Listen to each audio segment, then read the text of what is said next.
Mes chers compatriotes, mes chères sœurs, mes chers frères, les résultats provisoires proclamés ce jour par la Commission électorale indépendante ne me placent pas en tête de cette élection présidentielle. Je prends acte de ces résultats, tout en gardant au plus profond de moi la conviction que le combat que nous avons mené ensemble n'a pas été vain. Je tiens à remercier le gouvernement qui a mis à ma disposition des forces de sécurité pour assurer efficacement ma protection durant la campagne présidentielle. Au-delà des chiffres et des annonces officielles, cette campagne a révélé quelque chose de bien plus profond. La soif de justice, de vérité et de dignité qui habite notre peuple. Ce que les urnes n'ont pas traduit aujourd'hui, l'histoire le retiendra. Le peuple ivoirien aspire au changement. Je tiens à adresser un immense merci à tous ceux qui ont cru en nous. Je vais exprimer ma profonde gratitude aux militantes et aux militants et aux sympathisants du mouvement des générations capables. À nos alliés, le COGEP de Charles Blé Goudé, l'AIRD d'Éric Caillé, Objectif République de Paul Hervé Agoubli, ICON de Yves Mayobo, Pour la Côte d'Ivoire de Viviane Pété, le Sursaut national de Marcelin Kwame, le PSD de Akadje Séraphin, ainsi qu'à toutes les Ivoiriennes et à tous les Ivoiriens qui, malgré les obstacles, malgré la peur, ont eu le courage d'exprimer leur choix. Votre engagement, votre détermination et votre foi ont donné sens à ma candidature et à notre combat collectif pour une Côte d'Ivoire réconciliée, transformée et souveraine.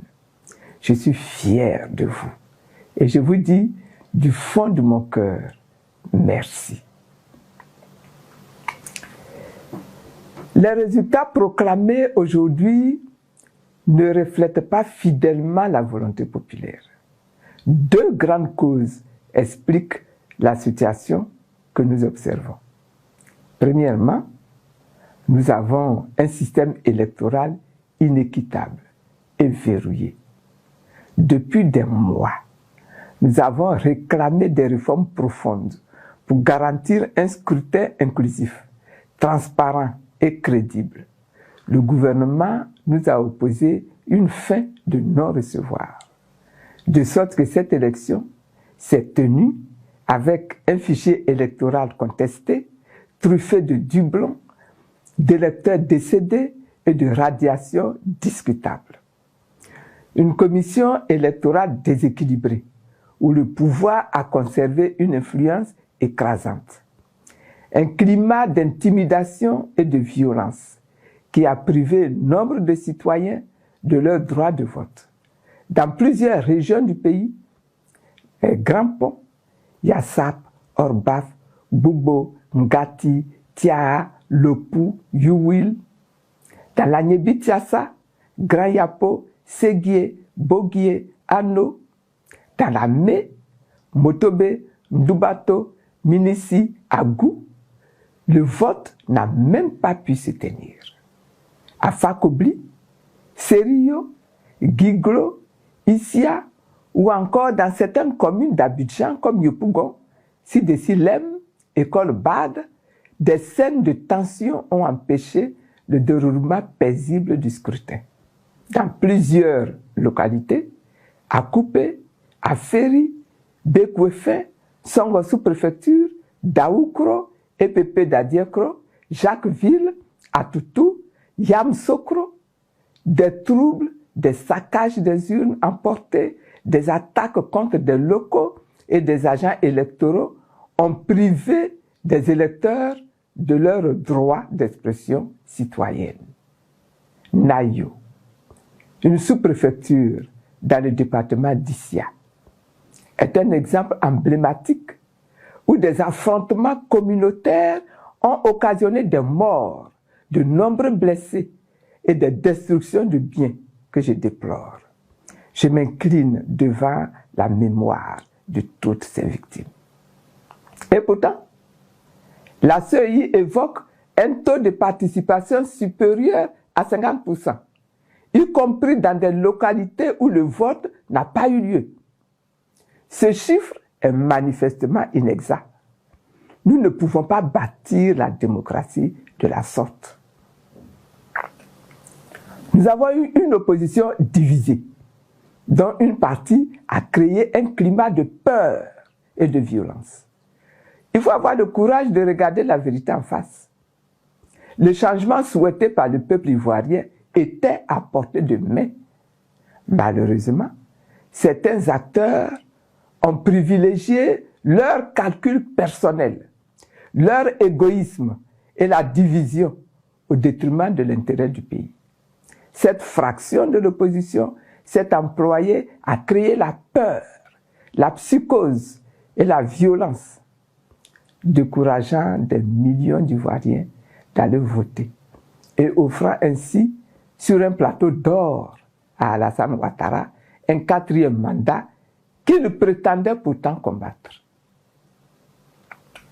Face à cette insécurité organisée, beaucoup de familles ont préféré rester enfermées chez elles plutôt que de risquer leur vie. Oui, nos concitoyens ont choisi la prudence, non par indifférence, mais par peur. Et cette peur, savamment entretenue, a été l'un des instruments les plus puissants de la confiscation du vote populaire. Je condamne avec fermeté ces comportements déloyaux et contraires à l'esprit démocratique. Nous avons connu une élection profondément inégale. Oui, je dénonce également la dérive financière du processus électoral qui crée une inégalité insurmontable entre les candidats. En effet, pour simplement assurer la présence de nos représentants dans tous les bureaux de vote, il nous aurait fallu mobiliser plus de 630 millions de francs CFA, chaque représentant coûtant entre 10 000 et 25 000 francs selon les zones. Aucune démocratie digne de ce nom ne peut tolérer ni supporter une telle injustice structurelle. Il y a encore des réformes à engager. Et pour cela, j'en appelle encore au dialogue national. Je réaffirme ma détermination à poursuivre le combat pour une réforme profonde du système électoral. La Côte d'Ivoire ne pourra pas bâtir une démocratie durable tant que les institutions électorales resteront sous tutelle politique. Tant que le financement des campagnes ne sera pas équitablement régulé, tant que la transparence des résultats ne sera pas garantie par la loi et la technologie.